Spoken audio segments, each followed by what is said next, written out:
Hi, Howie. I throw it to Hi. you. Hi. Shalom. I'm privileged to deliver the closing remarks after this informative and inspiring program. I learned from Charlie Harari not to be the passive-aggressive husband who calls his wife from the supermarket to say they don't have any oregano.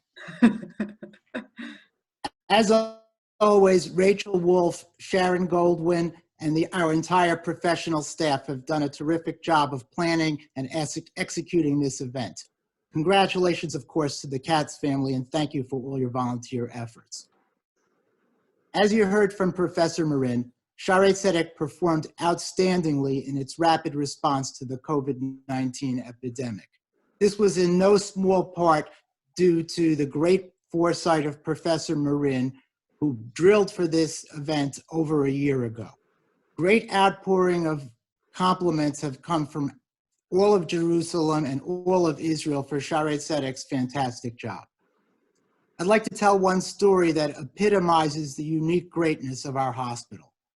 As you know, in many cases, we were unfortunately unable to safely allow family members to be with patients even during their final moments.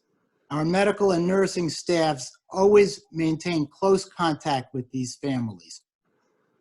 On one of our Keter units, an elderly woman was nearing the end of her life, and it was clear that she could not be saved.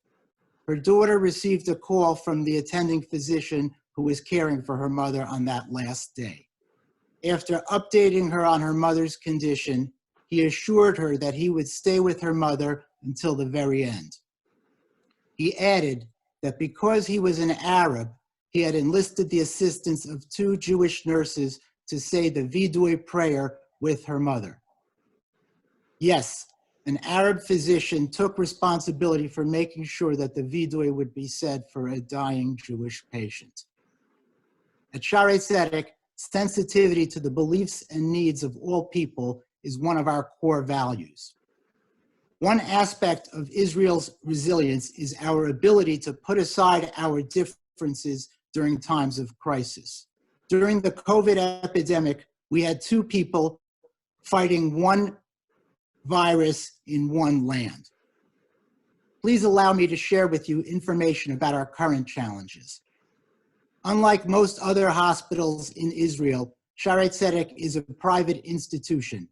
It's not owned by the government. It's not owned by one of the Kupat Cholim health maintenance organizations. Historically, we have been mostly self-supporting, relying on revenue from procedures that are done by our brilliant specialists, as well as revenue from visits to their clinics. Every year, I spend a month at Shaare Zedek practicing cardiology. My talented colleagues daily implant coronary stents, replace aortic valves, install pacemakers, perform ablation procedures for cardiac arrhythmias.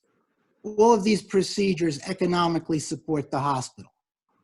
But this efficient operation had to almost completely shut down during the epidemic out of medical necessity. My cardiology colleagues quickly shifted gears and became experts at managing all aspects of COVID-19 infection. The 10th floor Heart Center was turned into a COVID ward and a COVID ICU. For nearly 2 months, our stellar Heart Center did not generate any income.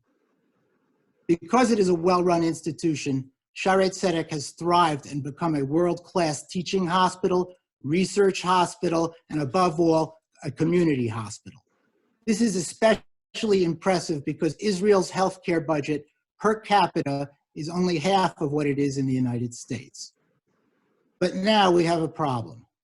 The hospital has lost $25 million in revenue while it fought the war against this vicious microbe. This money will not be recouped from the Israeli government. At this time, I'm asking for your help. If your circumstances allow, please contribute to us generously. If you are currently not in a position to give, please speak to people you know who may be able to help us. We love our donors, but we also love our ambassadors. Thank you and stay safe. Thank you so much, Howie.